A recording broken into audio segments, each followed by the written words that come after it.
Today we'll talk about the evolution of Pixel phones and what made them popular.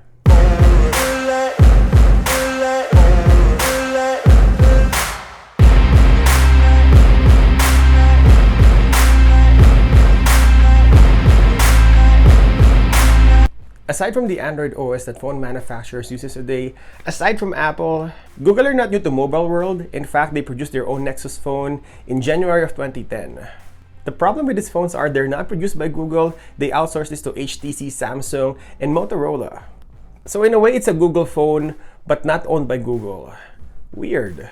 But now Google are producing their own phones, the Pixel phones. They're the one designing, producing, and integrating Android OS to their phones.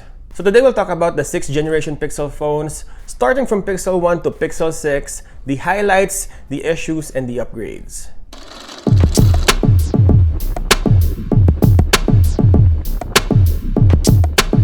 Let's start with the Pixel 1 or the OG Pixel. By the way, if you're a Pixel owner or a Pixel lover, we're reviewing and comparing all the Pixel phones in our channel, so don't forget to subscribe. Right, so this phone was launched October of 2016 in two variants, the Pixel and the Pixel XL. The highlights of these phones are the cameras. At that time, it scored 90 points in DxO mark, a tie between Pixel phones and the HTC U11. This phone also includes unlimited cloud storage for pictures in Google Photos. The issue with this phone are the camera and the battery, and maybe the storage as well. The camera doesn't have the OIS or the optical image stabilization. So these are not for shaky hands. Some reported blurry photos, but in a well-lit situation, the fast f2.0 aperture is good enough.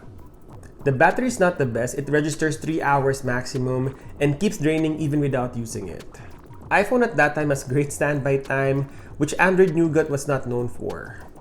Also, this might not be an issue for some, but this phone only has 32 gigs of storage. Yikes. So yeah, a good start for Google for the Pixel 1.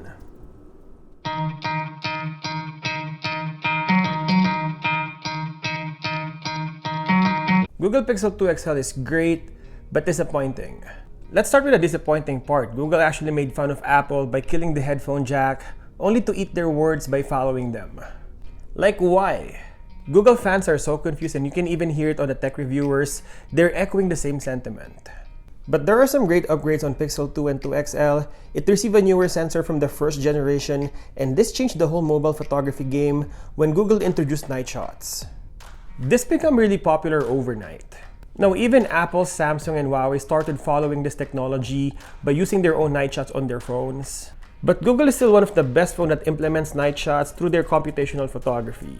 Pixel 2 and 2 XL also received two front-firing stereo speakers, which is good for mobile games and content consumption. This is actually one of the best Pixel phone that was ever created, in my opinion.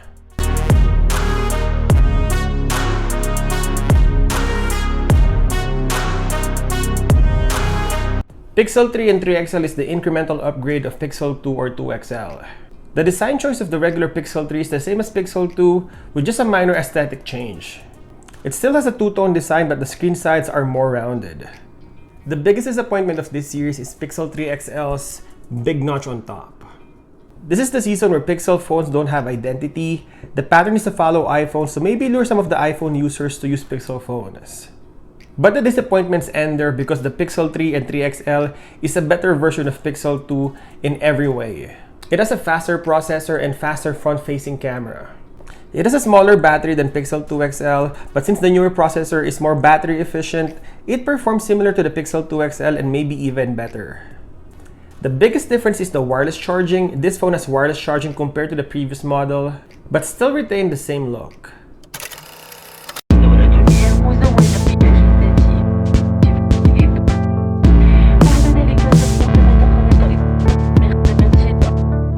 Then come Pixel 4 and 4 XL as they continue to battle iPhones with some borrowed functionality. This phone introduces Face ID and not just a screenshot image of your face, but real sensors to capture the depth of your face. It literally maps your face similar to iPhone's Face Unlock. Let's talk about the issues. They actually brought back a bigger forehead. So from the Pixel 3 XL's notch, they brought back the Pixel 2 XL big forehead. The reasons for the forehead is actually housing the sensors for the Face Unlock. The other issue is the price, because before Pixel phones are known to be cheap, and this sounds like a typical flagship phone. From the news I've heard, I think the series didn't sell well because of the price. For upgrades and improvement, this phone is running on Snapdragon 855, the first phone with 90Hz refresh rate and dual camera. It has a 12 megapixel wide and 16 megapixel telephoto. It also has a slightly bigger battery for better battery life. This is one great and expensive Pixel phones for sure.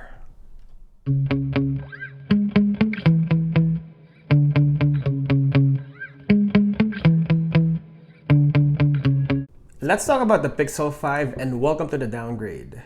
At this point, Google is probably thinking, if we sell our phone that high, no one's gonna buy our phone. So comes the mid-range processor. It's actually a good thing for us because Google was able to bring down the price of their Pixel phones. Less horsepower but more RAM, they've installed 8 gigs of RAM that helps with the fluidity and multitasking. Since Google is controlling the production of their Pixel phones, they can integrate their operating system to work better on Snapdragon 765. Let's talk about the issue. The issue is the mid-range processor, so this will age quickly, and they didn't offer an XL version, so we're stuck with a smaller phone. But that's about it. There's a lot of improvements on this phone. It has 5G modem, a bigger battery life, and from the telephoto camera, they changed it to a more usable ultra-wide lens. This is where Google pivoted their approach to their phones, from a flagship-grade phones to a budget beast.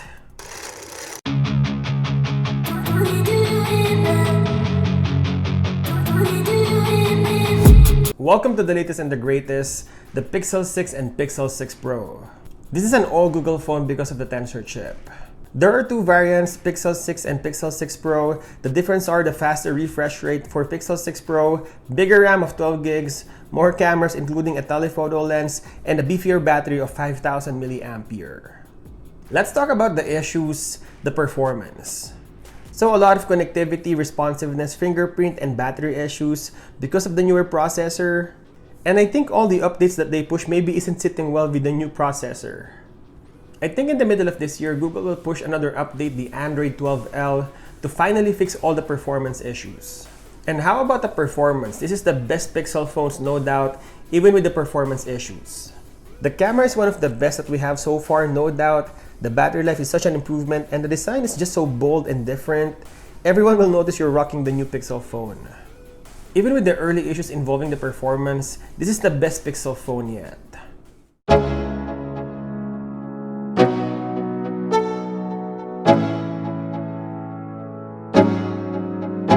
So this is the evolution and improvements of the Pixel phones. Pixels are iPhone counterparts of Android. The OS just blends well with the hardware, and even the older Pixel phones are still buttery smooth, of course, with limitation. The popularity also comes knowing that the operating system that powers all phones, not including Apple, came from Google, which produces these phones, so why buy something else when you can stick to the all Google phone? That one thing that made them popular is the computational photography.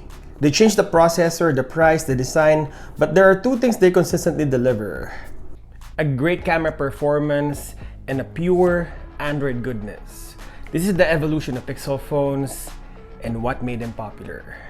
Thank you guys for watching, and I'll see you in the next one.